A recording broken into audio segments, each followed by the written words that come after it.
Shalom Barajá. Vamos a hablar del capítulo número 10 de la historia de los hebreos en Cuba.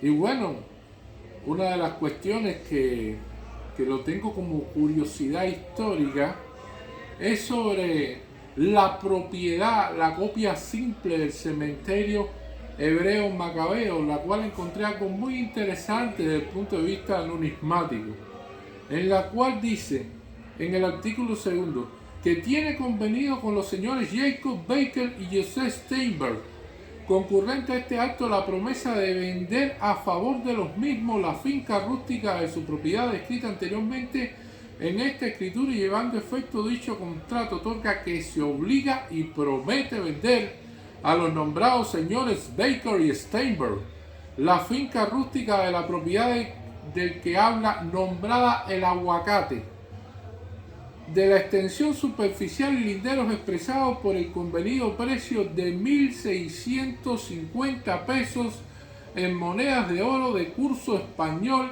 que habrán de pagarle de por mitad los compradores en esta forma. Y la curiosidad viene, ¿por qué son monedas de oro de curso español? Porque este contrato, como sabemos, se firma en el año 1907.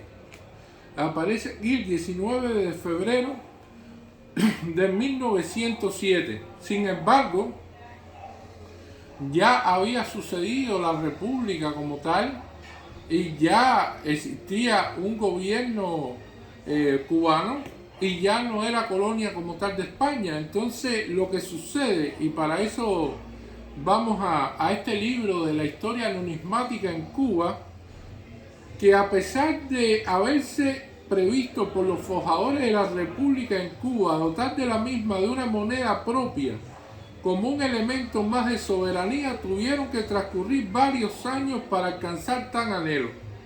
La República de Cuba, establecida el 20 de mayo de 1902, no contó con una moneda propia y fue heredera del caos monetario existente en la etapa colonial, al circular oficialmente tres monedas diferentes: la española, la francesa de oro y la estadounidense, cada una de ellas con tipos de cambios diferentes. Y eso significaba de que una moneda de curso estadounidense, por ejemplo, costaba mucho más, aunque el gramaje fuera igual, que una de curso español, y era mucho más valiosa, evidentemente. Y eso es una de las cuestiones por la cual tiene que especificar que son monedas de oro de curso español, que no son ni francesa ni estadounidense, porque entonces el valor del cementerio de la tierra sería mucho mayor y las monedas españolas eran las que estaban más devaluadas, a pesar de ser de oro en aquel entonces. Es en el 29 de octubre de 1914 cuando se dicta la ley que establece un sistema monetario propio. Y esa es a partir de esa fecha que aparecen las primeras emisiones, ya en 1915, es como tal que aparece la moneda cubana. Por lo tanto, con la moneda que se pagó el cementerio fue con moneda de oro española, que es muy interesante. Y ahora vamos a seguir la historia de la United Hebrew Congregation. Vamos a hablar de un resumen en el cual vamos a abordar en este capítulo sobre el servicio social y las relaciones públicas de la United Hebrew Congregation, el cual dice así: nuestros miembros han laborado infatigablemente en cargar una pesada carga en la cual los fundadores originales se comprometieron hace 50 años atrás en su llamado a establecer una sección de benevolencia conectada a la fe hebrea. Recordemos de que este es el libro de oro de la United Hebrew Congregation de jubileo, en el cual se cumplen los 50 años, escrito en el año 1956, con todas las celebraciones que oportunamente ocurrieron en aquella época, y que nosotros veríamos más natural dentro de las circunstancias del dedicado centro macabeo en el cuidado de una ola de migrantes detrás de otra. La consolidación era un alto propósito, pero un poco alejada de las funciones normales de una congregación. Absorbe todo el tiempo y el ingreso monetario. En este último aspecto fue necesario renunciar a esas excesivas responsabilidades. En el entretiempo, sin embargo, el trabajo y el sacrificio fue noble y eficiente, como lo muestran los registros. Mucho de esto fue por la sociedad Ezra Society. Fue la señora Janet Schester, y la cual su primer presidente fue José Steinberg. Desde 1923 hasta 1931, Ezra Society trajo una combinación de trabajo en conjunto con IAS. IAS es la sigla de Hebrew Immigrant Aid Society, Sociedad de Ayuda al Emigrante Hebreo, fundada en 1881, inicialmente para asistir a los hebreos de la persecución y el antisemitismo en Europa, especialmente los pogroms en Rusia. Y entonces, en conjunto con ICE de Nueva York, que proveyó un trabajador profesional y una considerable ayuda económica. Pero en 1931, todo el trabajo fue volcado en la sección femenina, un grupo afiliado al centro israelita, el factor más influyente en la comunidad de Europa del Este. Aquí estamos viendo la importancia también que tuvo el centro israelita y cómo absorbió la sección femenina y todo el apoyo también de la United Hebrew Congregation en épocas tan tempranas como en 1931. Estamos desarrollando la historia de la United Hebrew Congregation porque ya lo habíamos mencionado en el video anterior. Continúa el escrito. Después, en 1927, la señora Schechter organizó las Hermanas de la Menorá, la Sisterhood Menorah, con el señor Adolf Weintraub como su primer presidente. La organización fue completamente compatible con las necesidades y aspiraciones de la United Hebrew Congregation y su influencia, trabajo y repercusión es tan grande, colmado de vivencias e historias, que necesitaríamos un volumen completo para hacerle justicia. El trabajo de la Sisterhood Menorah es tan maravilloso y grande que seríamos injustos si nombramos a algunos miembros y no lo nombrábamos a todos. Es importante decir que la Sisterhood Menorah es el brazo derecho de la United Hebrew Congregation, trayendo un espíritu de fuerza y llevando a nuestros miembros a la vanguardia de las actividades sociales y culturales. Con gran orgullo le decimos que cuando empezó la operación de Hitler en Alemania contra los hebreos, la represión, el antisemitismo y la persecución, miembros de la United Hebrew Congregation fueron seleccionados por el American Joint Distribution Committee, el GDC, y sus organizaciones asociadas para formar un comité llamado el Joint Relief Committee, los cuales recibían judíos alemanes enviados por distintas organizaciones desde Nueva York para obtener visas permanentes en el consulado americano en Cuba. Ante la gran ola represiva y de persecución de los hebreos en Europa, se multiplicó el deber de este comité local. Llegaban los barcos cargados de refugiados de cualquier lugar de Europa Central y eran ayudados. Durante el periodo de 2 años, hasta que el Joint Distribution Committee envió un trabajador profesional permanente en Cuba, se tramitaron más de 5.000 visas de refugiados y también ninguno de los refugiados se volvió una carga pública para Cuba, y permitiendo así que siguieran recibiendo nuevos emigrantes con el permiso correspondiente de las autoridades de inmigración cubanas.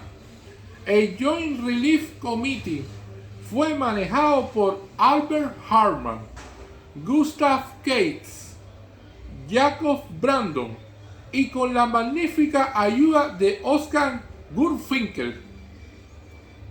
Varias damas de la comunidad de habla inglesa, la mayoría miembros de la Menorah Sisterhood, asistieron al señor Brandon en realizar un intenso trabajo de oficina y la organización rentó cuartos en el edificio de la Manzana de Gómez, donde la Menorah Sisterhood proveyó ayuda y confort a las mujeres y niños que arribaron de Europa. Nuestra organización fue dedicada a los enfermos y a los necesitados, y extendidos particularmente a los que fueron declarados en cuarentena en Cuba. Las relaciones del comité con el consulado americano fueron exquisitas, permitiendo un fluido intercambio de información de los refugiados, pudiendo expedir un número considerable de visas para los Estados Unidos. Lo mismo se puede decir que con las autoridades de inmigración cubanas. La congregación United Hebrew Congregation ha sido muy hospitalaria. Su local ha sido utilizado por la Beneverit, la Fundación Hillel y los amigos de la Universidad Hebrea de Jerusalén. Años atrás nuestra congregación fue utilizada por la Catedral de la Santa Trinidad con nuestro gran amigo el obispo Blankenship, hasta que construyeron la iglesia en el Vedado. Nuestro rabino cambió el púlpito con líderes protestantes y de tiempo en tiempo el embajador americano nos visita. Muchos de nuestros miembros tienen el reconocimiento del gobierno cubano.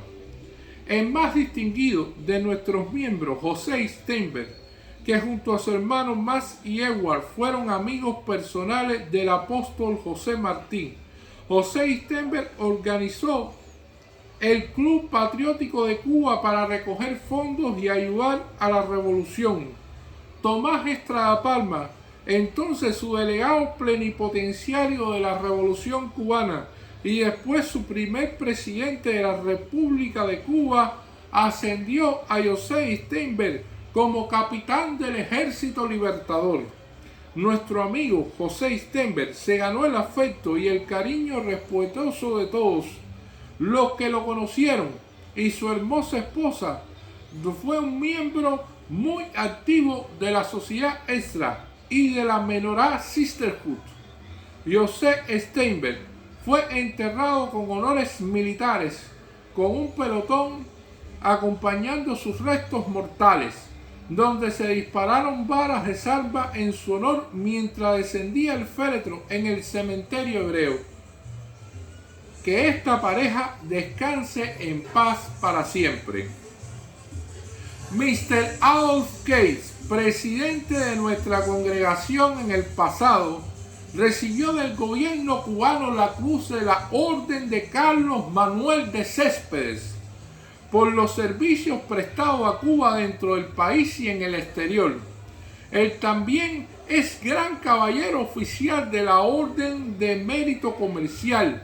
Es miembro de la Cámara Americana de Comercio de Cuba y también director de la Cámara de Comercio de Cuba y miembro de su Consejo Ejecutivo, miembro de la Junta Directiva de Buen Vecino. El señor Cates en sus 70 cumpleaños ha realizado numerosas obras de ayuda a instituciones benéficas, culturales y educacionales en Cuba y en el extranjero. Sus aportes son realizados de una manera muy sabia. Y es interesante porque cuando menciona en este libro a Adolf Cates como una de las figuras tan importantes de la United Hebrew Congregation, aparece también en los propietarios de Cuba en la editorial Ciencias Sociales. Aparece con el número 297, Adolf Cates, propietario de fábricas de electríficos y distribuidor de medicinas y perfumes. de origen belga, también hebreo, casado 2 veces, un hijo, masón y de actividades corporativas y sociales. Gerente de Adolf K e Hijos, fabricante de dentífrico, jabón de tocador y perfumes. Representante y distribuidor de medicinas y perfumes y fajas de señora. Gran activista en organizaciones hebreas. En 1958 era presidente de la logia Maimónides Bnei Berit, vocal de la junta directiva de la CCRC y grado 33 en la masonería. Fue presidente de la Asociación de Anunciantes de Cuba y un entusiasta yatista que fundó el Almendares Yacht Club en 1930. Gran animador del HYC, en el que era uno de los 100 socios más antiguos y uno de los fundadores del MYC. Era hermano de Gustavo, propietario y gerente de Gustavo Case e Hijos S.A., importadores y distribuidores. Un almacén importador de juguetes y otros rubros, sitio en Clavel número 457 Bajos en el Cerro, y sucursales en provincia, quien en 1942 fundó el primero de 27 talleres para la talla de diamante, pues debido a la ocupación alemana se desarticuló la industria belga y holandesa controlada por los hebreos. Se casó por primera vez con María Steiner, su hijo. José, casado por primera vez con Milfred Greenberg, era director general de la firma y había sido ejecutivo de la CCRC. Casado por segunda vez en junio de 1952 con Susan Harden, natural de Bruselas. El hijo José K. Stigman, casado con Sara Mustelier. Vivía en la Quinta Avenida número 2004 entre 20 y 22 en Miramar. Muchas gracias.